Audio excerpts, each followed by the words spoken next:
Thinking about owning a franchise where it's all about sweet success? Well, if so, look no further because we're about to take a deep dive into the world of the Milkshake Factory, where we're going to discover why this unique, iconic opportunity presents such a perfect business model. Welcome back to our channel, where our mission is to help entrepreneurs, executives, and those in career transition make the move into the dynamic and fast growing and exciting franchise industry. Let's get started. I'd like to introduce you to Storm Miller. And yeah, that's his name. It's not a Hollywood name, that's his given name, Storm Miller. And Storm is the director of franchise development across the entire United States for this iconic brand, the Milkshake Factory. Welcome, Storm Miller, to Business Opportunity of the Week. John, it's an absolute pleasure to be on. You and I always have fun together. I can give everybody kind of a high-level rundown on my history in franchising. I have been in the industry in various capacities now for the better part of 10 years. Started on the financing side of the fence, had an opportunity to meet tons of different individuals from every corner of the franchise industry during that time. And about going on 5 years ago now, stepped away from financing and into franchise development with the Repum Group. And I am not necessarily an employee of the Milkshake Factory, but I work with an organization that develops the brand on the front end. We build out the locations on the back end, and we do that right now for 14 different concepts. I can tell you right now, Milkshake Factory is one of the most exciting brands in the portfolio, and it is a brand that we feel is changing the desserts landscape in franchising. Awesome, awesome. And congratulations on the newborn, huh? Tell us a little bit about the newborn. Yeah, so we recently just welcomed our first child into this world about 6 weeks ago. As a matter of fact, 6 weeks today. His name is Miles Patrick, and he is a beautiful little boy. He is big, eats well, sleeps well. He is really hard to complain about, but he's got an awesome demeanor. We're just excited to be parents for the first time, both my wife and I. Well, congratulations once again to you and Mama, and glad everyone's healthy and well, other than being a little exhausted. So we're gonna get your slide deck on stage here with us, and take it away. And I'll probably stop you every now and then. We'll chat briefly about a slide or two. Okay? Yeah, absolutely, guys. So Milkshake Factory is a brand that falls into kind of the overarching food and beverage category.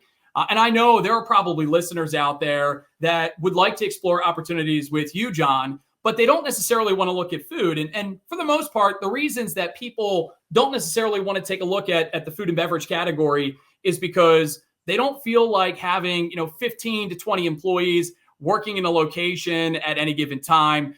People are not looking for super complicated menus, super complicated equipment packages. And when you have complicated SKUs, that tends to lead to a lot of waste, right? In food and beverage, a lot of brands are guilty of literally throwing money away. But all of the problems that people find with the food and beverage industry, you're not necessarily going to find in our concept. And I think that's part of the reason that we've grown fairly substantially over the last 365 days. We didn't start executing on franchise agreements until August 1st of last year. We signed our 100th franchise license July 31st of this year. Incredible. Right. And that is moving pretty quickly. And we are also now opening franchise locations. We have 3 that are already opened and another 10 or so that should open before the end of this year. But where we like to start when we're speaking with our candidates is with taking a look at how Milkshake Factory first scaled its operation in its home city of Pittsburgh and what we did to create that proof of concept out there. For us, this started back in 2003. That was the year that our CEO and her brother Chris rebranded the original Edwards Family Chocolate Shop into the very first Milkshake Factory. And if you guys are wondering what the old chocolate shop was called, it was Keystone Candies. It was on the south end of the city. But when we rebranded, our focus became our milkshake product, and the chocolate business, which the family had been in for decades at that point, that took a backseat and became the bolt-on to the milkshake business. We ran that store for about a dozen years before we started expanding. And in 2016, we opened our flagship location on the first floor of the PNC Tower right in the heart of downtown Pittsburgh. By 2018, the brand had gone on to open 2 additional stores. One was in East Liberty, and then we also opened a 300 square foot stall inside of PPG Paints Arena. And some of our listeners may actually recognize that arena, but that is where the Pittsburgh Penguins play all their home games. Now, that is not necessarily a franchise-conforming location, but just to give everybody an idea, it is a pretty unique operation. Penguins games last about 3 hours, and during a typical Pittsburgh Penguins home game, there are nights we sell over 700 milkshakes in a 3-hour window. Wow. We're actually the number 2 performing food product in the hockey arena, and we're only number 2 to hot dogs. That is how good the product is. Then in 2019, we started to go on a run, opened 3 stores in Oakland, Cranberry, and McCandless. And in the first 2 months of 2020, in January and February, we opened new stores in Murraysville and Moon.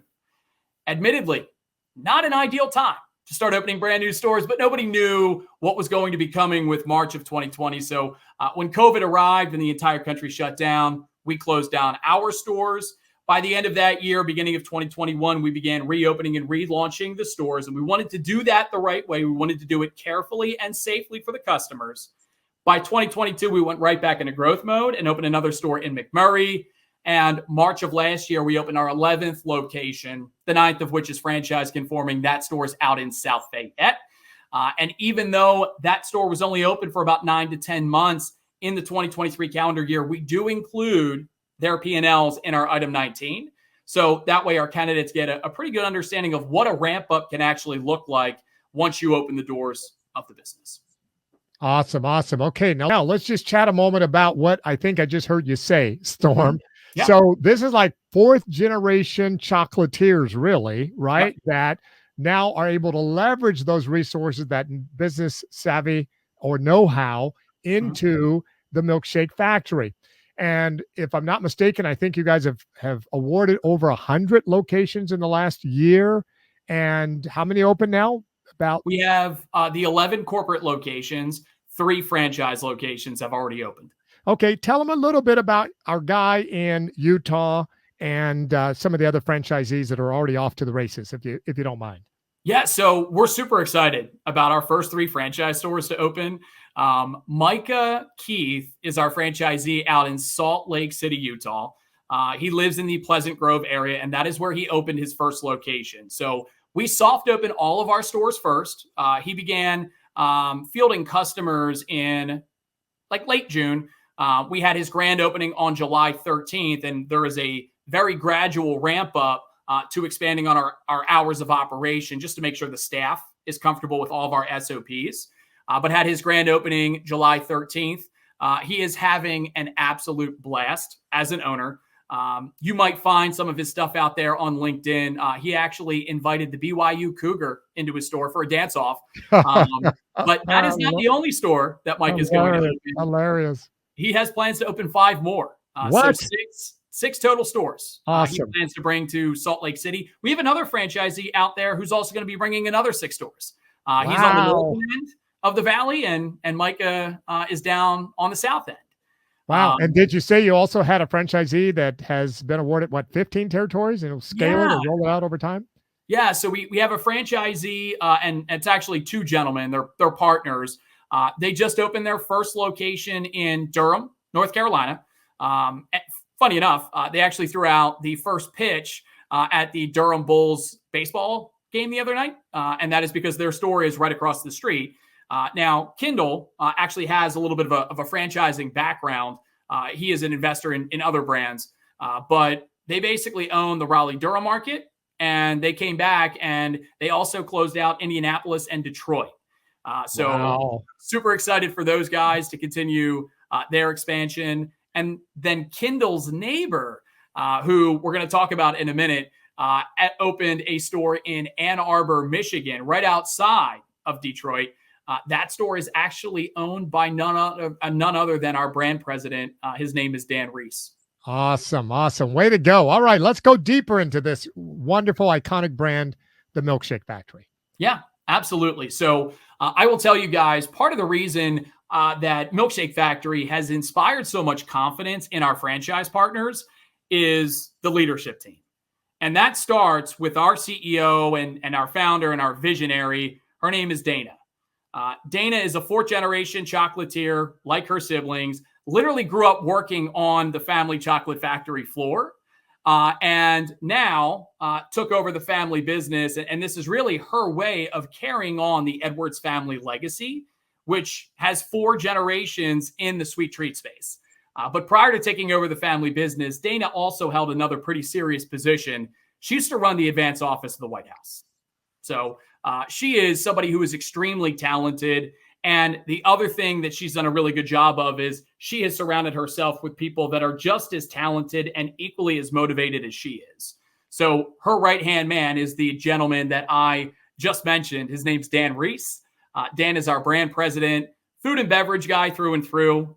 Previously worked at Heinz of North America.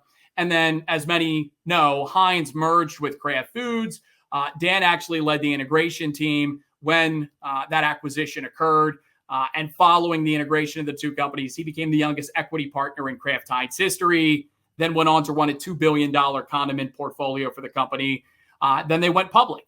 And when that happened, Dana actually lured Dan away from working with that company. He became the CFO of the family chocolate business. Now, I will also say the Edwards family has since exited the chocolate business. But for those that are familiar with the chocolate space, it's the Edward Mark Chocolate Company. And as Milkshake Factory started to take off, that is where Dan focused his attention. So he became our brand president.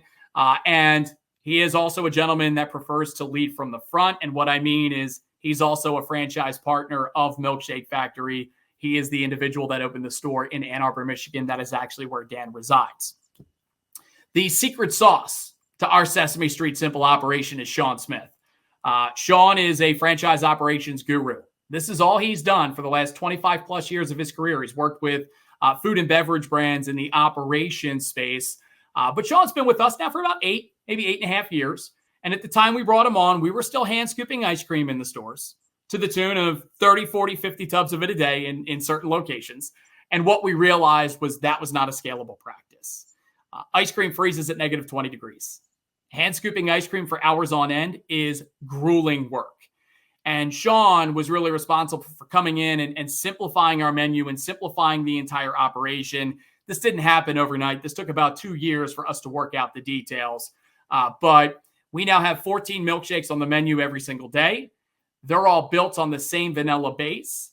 And we use 2 high-end Stolting ice cream machines in our stores to create that vanilla base for each milkshake.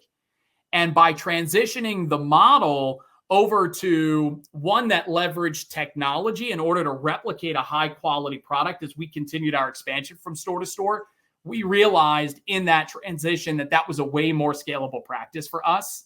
And the cherry on top was because we no longer relied on difficult labor from the employees. It became a lot easier for us to retain quality labor. Wonderful, wonderful. So, Storm, here is something I want to mention to our audience.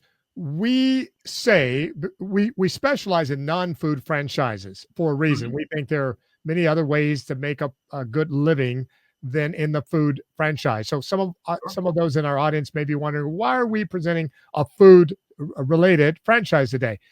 It's all because of the team that we see on the screen. They have a senior leadership team that's like the dream team of executives. And that's one of the primary things I get our candidates to look at and to consider. Let's do research on the senior leadership team. What are their experiences? What are their leadership abilities? What is their aptitude for that industry or any other industry where they will have transferable skills? So that's why we're presenting the Milkshake Factory today. All right, jump right back in, Storm. Yeah. So that's our leadership team. To your point, John, it's one of the things that we at the Repum Group evaluate before we bring a brand into our portfolio. We want to evaluate the strength of the leadership team. These guys check off all the boxes. They're a super impressive group. I consider myself fortunate to get to work with every single person on this screen right here. Beautiful, beautiful. And I also want to speak a little bit about the product. Most of our candidates, by the way, have not traveled to Pittsburgh recently. They've never tried one of our milkshakes. I will say, and I never thought this would be the case, I've become a milkshake snob. This product changed the way that I perceived milkshakes. It changed the way that I perceived desserts. But I think the best way to understand what the product is like without actually tasting it is by first understanding what it's not. And what we don't sell in our stores are what we refer to as the freak shakes of the world. And some people that are listening might know what I'm talking about, but I'm really referring to a milkshake filled to the very top of a glass. And then somebody takes a handful of cake and they jam that in there. And then here comes the chocolate covered candied bacon, and that goes in the cake. And then the M&Ms and gummy worms get thrown on top. Then they might drizzle the whole thing in chocolate syrup and smash a cookie on there. And that's not what we're selling here. That is on one end of the product spectrum. And we feel like our product is a little bit more repeatable than that. And it's somewhere down the other end of the spectrum. So we sell what we feel is simply an elevated milkshake in the marketplace. It's a premium product that comes from a premium brand. And we use our own proprietary house-made ice cream. That is an Edwards family recipe. We mix that with a farm fresh dairy product that also contains a pretty rich butterfat content. And I won't bore everybody today with the science of ice cream, but in order to be classified as ice cream, the butterfat content in your dairy needs to be north of 10%.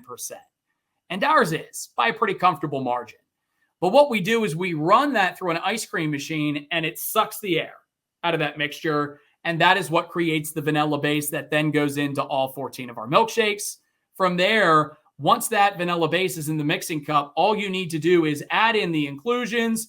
We flavor our milkshakes with our own proprietary syrups, and we hand spin the product right there in the store. And you can actually see some of the mixers sitting on the counter in this screen right here.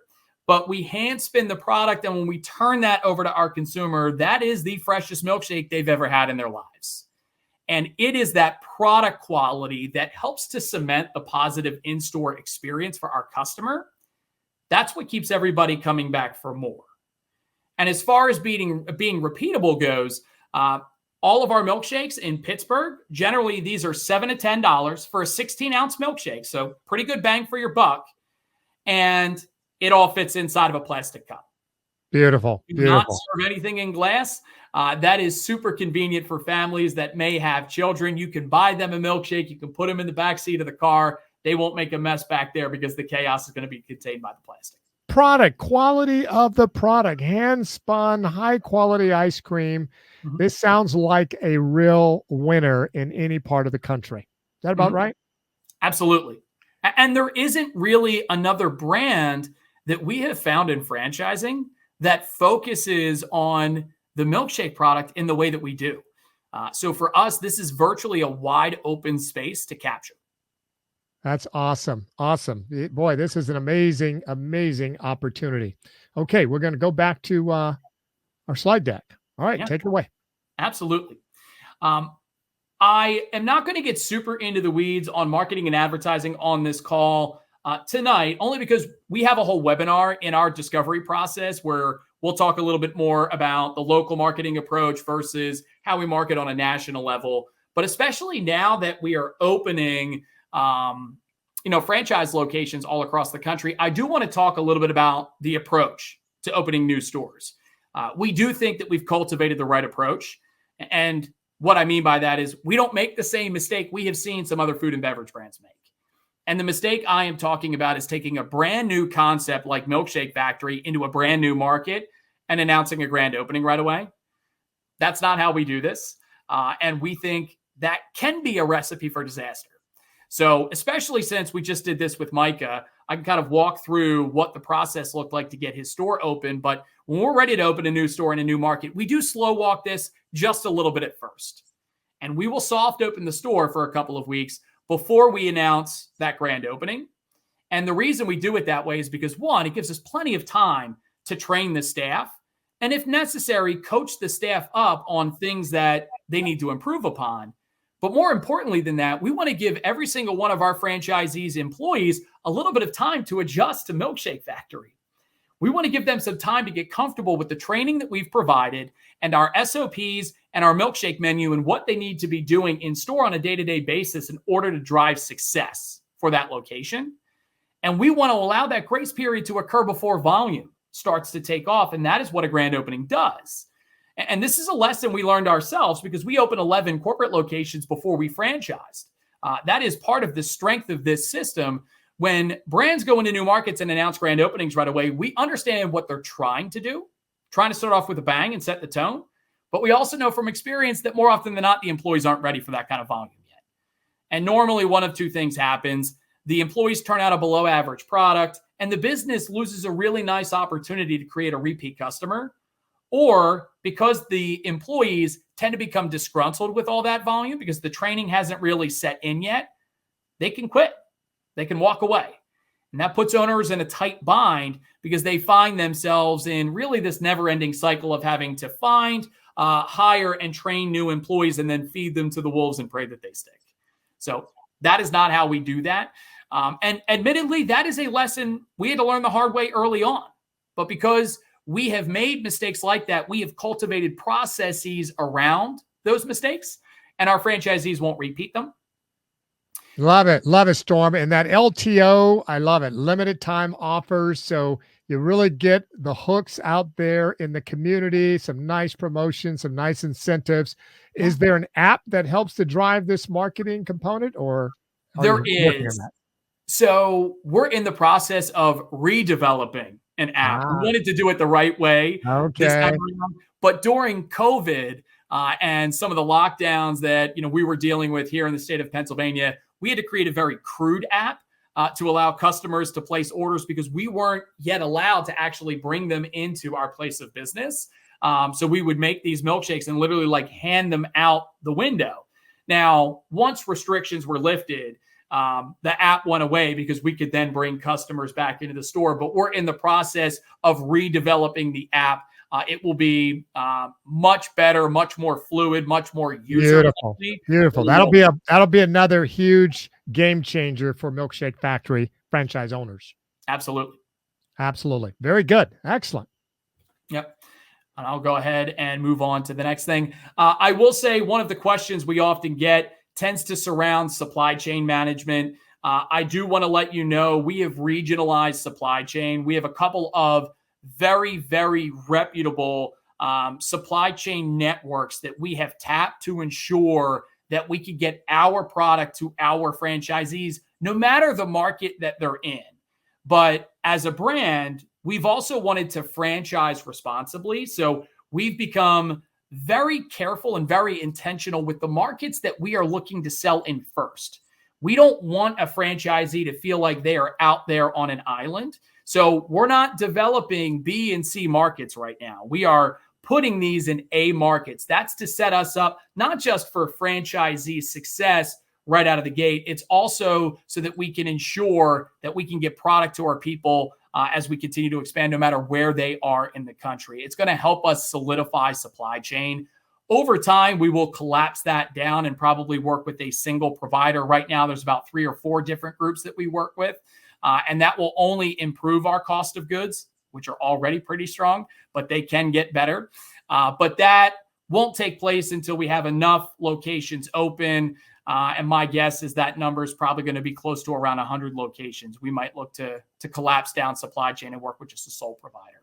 But I did want to address that. It's something that we have questions on. And if you have questions on it, you want to talk to our franchisees about it, I can tell you right now, the product that Micah is delivering all the way out in Salt Lake tastes exactly like the product that we deliver in Pittsburgh, and what we deliver in Pittsburgh tastes exactly like what we're currently delivering in Durham, North Carolina. It will look the same in markets like Texas, Arizona, all the other places that we're headed. Awesome. Let's take us back to full screen here for a moment. So I love the operations component, and your VP of operations, I mean, he's really getting this thing dialed in. I can tell. And so training is a component of the operations side, I saw, right? So can you touch a little bit about training? Someone that knows nothing about the food and milkshake business or industry, say what? Yeah. So training is multi-phase. There is a lot of training that takes place just to prepare a franchisee for launch, but also to prepare the franchisees, employees for that launch. So there are multiple trainings that take place with our brand president and our corporate support team. Typically, you'll do a 1-week training with us in Pittsburgh. We'll have everybody spend some time in the stores, actually building the milkshakes. We're going to teach you how to do it. We're going to talk about customer service. We're going to talk about SOPs. How do we clean? What do we clean? When do we do it? We are very clean in our stores. One of the best compliments that we get are from customers that haven't necessarily visited Pittsburgh before, but they'll come into our PNC Tower location and they look at it and they'll ask the employees, hey, is this place brand new? This looks great. We've been operating there for a decade, right? And the reason they ask is because it is so clean, but the materials that we use, they're very durable and they're very easy to clean. Everything was very carefully selected. So you'll do some training with us in Pittsburgh. There's also going to be business training that takes place out in Ann Arbor, Michigan. It is not just the Repham Group that supports Milkshake Factory as a franchisor. There's another full-service franchising organization called Franworth that supports them as well. And their offices are based in Detroit, specifically Ann Arbor. So there will be some business training, and typically that's about a 3-day training. And then as our franchisees are getting ready to soft open their store, we're going to fly a member of our corporate support team out to that franchisee's respective market. We'll do some on-site training with them and the staff just to prepare them for their launch. Beautiful, beautiful. So what you're telling me, Storm, is that if I know nothing about the food and beverage industry, other than the fact that I worked for McDonald's in high school, that your team can train me as long as I'm good with people. I know how to build a team, scale a team. You guys can get us there. Absolutely. If I can learn this, anybody can learn this. I have no food service experience myself. And just to give everybody an idea as to how simple it is to make these milkshakes, the formulations are very exact. We only serve one size milkshake. It's a 16-ounce milkshake. The reason we did it that way is because there's no guesswork. You know exactly what is going into the product. But once you have that vanilla base, it's literally 1 scoop of this inclusion, 1 spoodle of that inclusion, 1 pump of this syrup, and then hand spin. The entire process from start to finish to make a milkshake tends to take about 60 to 70 seconds. Wow. Some of our shakers that have been with us for a year or more, they can do it in about 30 to 40 seconds. Wow. So you can really move the crowds through. We can. We can do this in very high volume. We can get the product out over the counter very, very quickly. Great job. So, you're doing a super job, by the way. Thank you. Thank you. This is what I do all day long, every day. Educate. Yep. I'd hope I'd have this presentation down pat by now. You do. But I do want to talk to everybody a little bit about the stores themselves. Every store that we operate in Pittsburgh, somewhere between 1,000 and 1,600 square feet. What we have found to be an optimal amount of square footage is about 1,300 to 1,500. And that is exactly what you see here with the store that is highlighted on the screen. This is the one that we opened in March of last year. So this is our South Fayette location. It's about 1,350 square feet all in. Of that, the kitchen might be 200 to 300 square feet. The kitchens do not consist of any of the things you find in more of your classic restaurant. We do not have ovens back there. There are no ranges. There are no flat tops. There are no hoods on the ceiling. You will not see a deep fryer back there.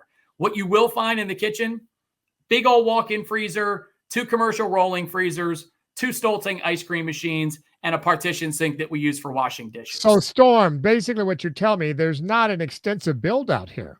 There's not. As a matter of fact, I think most people, when they look at food and beverage brands, they anticipate that your all-in investment's probably going to be $1 million plus. The high end of our item 7 is just under $740,000. The low end is just under $500,000. It's right around $476,000. So in other words, if I open up a store in Coeur d'Alene, Idaho, because it's brick and mortar, obviously it's going to be less of an investment than Chicago, LA, New York, Miami. Correct. Right? I was just going to ask. So because it is a minimum or minimal build out, what kind of timeline are we talking about from franchise agreement signing and being awarded to actually opening for that soft opening, the soft push? So that's a great question. And it's one I typically answer on my first call with every single candidate. We've actually done a pretty comprehensive study of all of Repum's brick and mortar brands. So keep in mind, we manage development, and not just development, but actual construction for all of the brands in the portfolio. And of the 14 or so that we work with, about 10 of them are brick and mortar in nature. The average time from the signing of a franchise agreement to the opening of the doors for said franchisee across all of our brick and mortar brands has been about 9.5 months. So I tell everybody to anticipate anywhere from a 7 to 10 month process. My experience working with our brick and mortar brands, the fastest I've ever seen somebody open is about 5 months. The longest I've ever seen it take somebody is about 15. And there were some extenuating, circumstances with the market that franchisee went into. And I could speak to this personally. It was Philadelphia. It was a 200-year-old building. Construction and permitting just took a little bit longer because everything in Center City, they're all historical buildings. Now, if I'm not mistaken, the Repum Group, you folks have internally baked into your operation a build 'em division. So I'm assuming that you will help with real estate location to find the right location. Everything's about location, right? In retail. Yeah. So you'll help them find the location, and you'll help them with the minimal build out. That is correct. So a lot of people assume that because we rep franchise brands, that our name Repum is just a play on words. And that's not the case. That's more of a happy coincidence. Our EPM actually stands for Real Estate Project Management. That is what we started as an organization. And over time, we've kind of evolved into more of a full service franchise development company. Once a franchisee signs and we kick off that onboarding process, they'll actually be connected with a lead real estate project manager for their brand. We will take them through the site search process. We will help them build out their letters of intent, their work letters. If an LOI ends up being accepted by a landlord, we will take them through the lease and legal process. Once the lease is finalized, we do a test fit on the space. We help build out a construction budget. Then we want to bid that out to a couple of general contractors, not just one, because what we want to do is we want to bid level amongst those GC bids to ensure that franchisee is getting the best deal on materials, the best deal on plumbing work, electrical work, HVAC work, whatever it might be. And then once the franchisee selects their general contractor, we oversee construction from start to finish. So it's a very comprehensive process. And for those that might be listening who have never been through a commercial fit out before, and that's the majority of Americans today, there's a little bit of a learning curve, and we significantly shorten that learning curve. Excellent. Let me add this. So typically we focus on non-food franchises, but I mentioned the reasons why we're presenting Milkshake Factory today, their senior leadership team. But that's another component, folks, in our audience is the Repum Group. Real estate project management, that's where they started. So typically brick and mortars, I'm very careful about recommending certain brick and mortars to our candidates and clients because of difficulty finding the right location, if it's A grade or B grade quality within a strip mall. But the Repum Group, these folks really, really know their stuff, and they're going to hold your hand every step along the way from A to Z with this particular brand. Many entrepreneurial types have a strong desire to start their own business. However, they're not sure of the exact way or ways to fund their franchise or their startup. And that's why I put together this comprehensive, innovative funding strategies guide. It's going to walk you through the most popular methods available today to fund your franchise or your startup.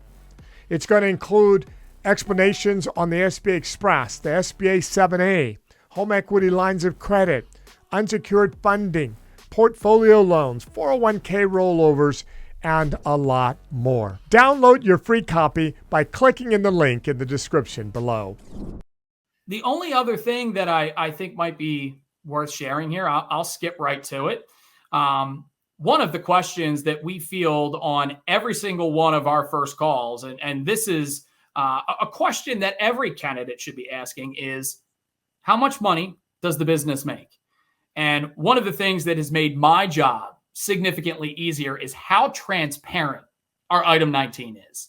So we have 11 corporate locations that were all open and operating in Pittsburgh last year. And of them, 9 are what we consider to be franchise conforming. We have 9 full P&Ls in the item 19 of our FDD. So you can see exactly what every single store generated in top line revenue. We have every single operating expense. We've got cost of goods built in. We've got our labor expenses built in. We even show what a bottom line would have looked like in every single one of these stores should they be paying the royalty and the national advertising fund.